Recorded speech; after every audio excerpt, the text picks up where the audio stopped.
axes d'intervention. Je laisse la parole au président de la Prochaine. Merci beaucoup à Cécile et André pour votre initiative. Je suis très heureux de vous retrouver. Je voulais évidemment saluer Alexandre Viala, présence, mon ami Yvan Lubransky, ex-président de l'association des maires ruraux, et évidemment mon ami Charles Rousseau. Je suis obligé de quitter, mais je reviendrai dans le courant de la soirée. Il faut que j'aille animer une réunion avec les parlementaires de mon groupe, tirer le bilan de la mention de rejet, mais avec Charles, on parlait évidemment d'une même voix, parce que Charles est parlementaire du groupe IOT que j'ai le plaisir de présider. Charles a encore plus d'expérience que moi, puisque j'en suis quand même au 4e mandat de parlementaire, Charles est à son 7e. La circonscription de Charles touche la mienne, c'est une circonscription qu'on peut qualifier très difficile, avec un vote d'extrême droite au premier tour des élections présidentielles et au deuxième tour encore plus important que ma propre circonscription. Marine Le Pen a fait 56% au deuxième tour, et toi, Charles, 57. Voilà, 57. Et Charles a été mieux réglé que moi. Mentir aucun triomphalisme, mais si nous avons été aussi bien réélus par nos électeurs, je pense que c'est parce que, plus que d'autres, nous sommes attachés vraiment à notre territoire et nous passons notre temps à écouter l'ensemble de nos concitoyens. Le groupe IOT que je préside est un groupe de 21 députés indépendants, tous issus du territoire, et la totalité d'entre eux a été élue sans des consignes de groupe ou de partis politiques. Bien entendu avec des soutiens, mais sans aucune consigne.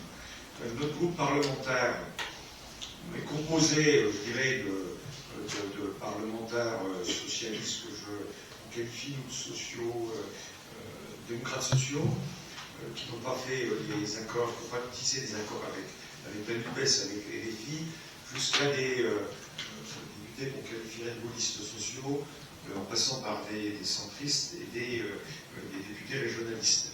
Notre groupe parlementaire a été, dès le départ, considéré comme un groupe technique. C'est tout sauf un groupe technique. D'abord parce qu'on a beaucoup travaillé entre nous sur l'élaboration d'une charte. Une charte, c'est un idéal de développement humain, à la fois économique, social et environnemental.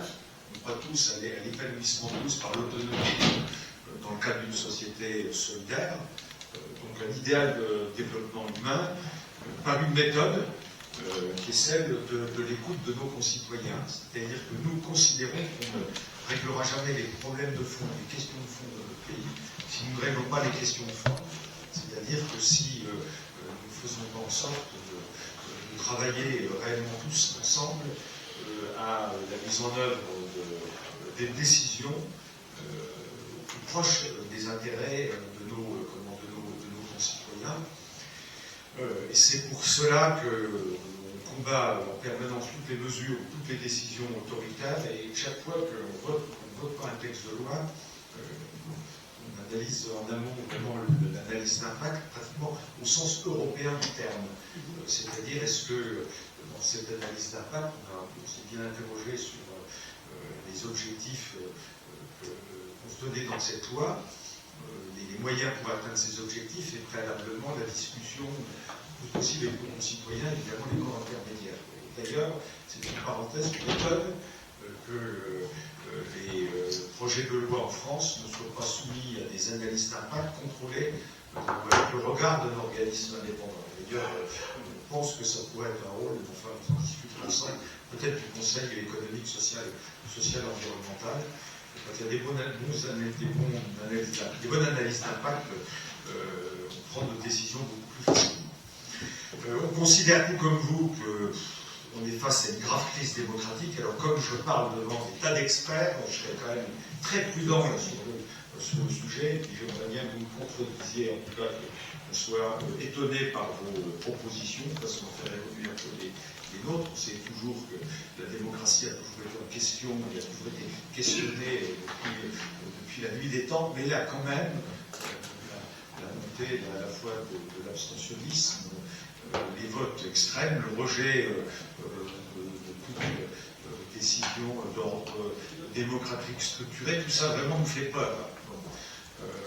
Et nous faisons le lien entre ce rejet et les processus de décision dans notre pays. On considère que les décisions sont trop centralisées, qu'il y a une concentration des pouvoirs aux mains d'un même homme, le président de la République. Et Charles s'exprimera avec beaucoup plus de recul que moi. Mon 4e mandat de parlementaire, je trouve que c'est de pire en pire dans ces prises de décision. Bon, je n'ai jamais été trop favorable au cumul des mandats, mais quand même, quand je suis arrivé dans le premier mandat, on avait des parlementaires. J'étais moi-même maire à un moment de Barbeau, j'étais président de département. Charles était aussi vice-président de son département. Bon, quand on avait des parlementaires élus locaux, on tapait la majorité, je peux vous dire que ça les faisait reculer. Là, cette grande faiblesse du Parlement fait en sorte qu'on a des élus plutôt intellectuellement de bonne qualité, mais sans vraiment d'assises locales. C'est-à-dire consterné de constater qu'il y a beaucoup de parlementaires qui n'ont même pas de permanence, qui n'ont pas les pieds dans leur circonscription. Et donc tout ça a renforcé le poids d'un pouvoir dit exécutif, qui est tout sauf exécutif, puisque c'est un pouvoir qui décide de tout. Nous avons beaucoup travaillé sur la question démocratique avec Charles de Courson et le groupe parlementaire. On a une idée assez claire qu'on pourrait mettre en débat, c'est-à-dire un rééquilibrage très clair des pouvoirs entre le pouvoir exécutif et le pouvoir législatif. Alors,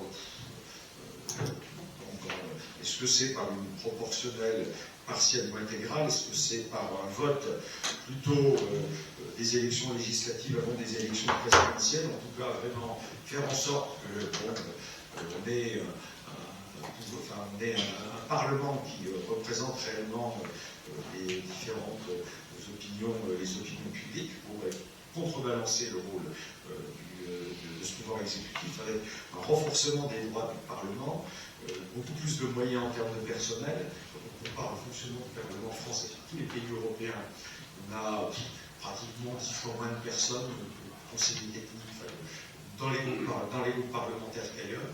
On n'a pas de possibilité de saisir les organismes d'expertise. Vraiment, on a construit cette 5e République pour affaiblir complètement le Parlement. Et puis, nous voulons également un renforcement des corps intermédiaires. Une des raisons pour lesquelles on s'est beaucoup opposé à cette réforme des retraites, c'est l'absence complètement d'équipe des corps intermédiaires. Alors comment leur redonner vraiment du pouvoir?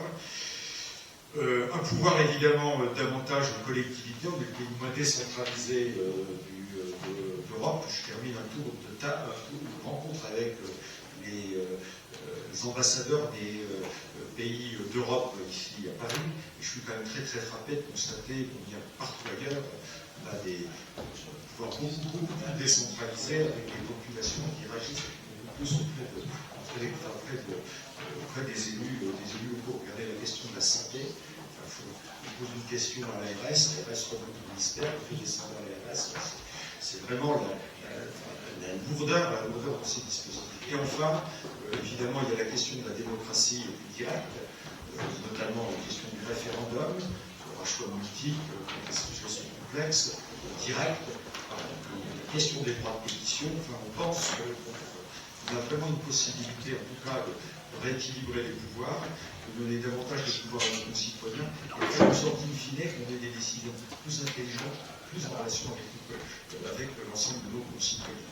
Alors, ce que je voulais vous dire, pour ouvrir le débat, on a vraiment travaillé sur cette question de la réforme institutionnelle avec Charles, qui va encore plus complètement des propos. En tout cas, on est vraiment très intéressé par votre retour, puisque le président Macron nous annonce une réforme constitutionnelle.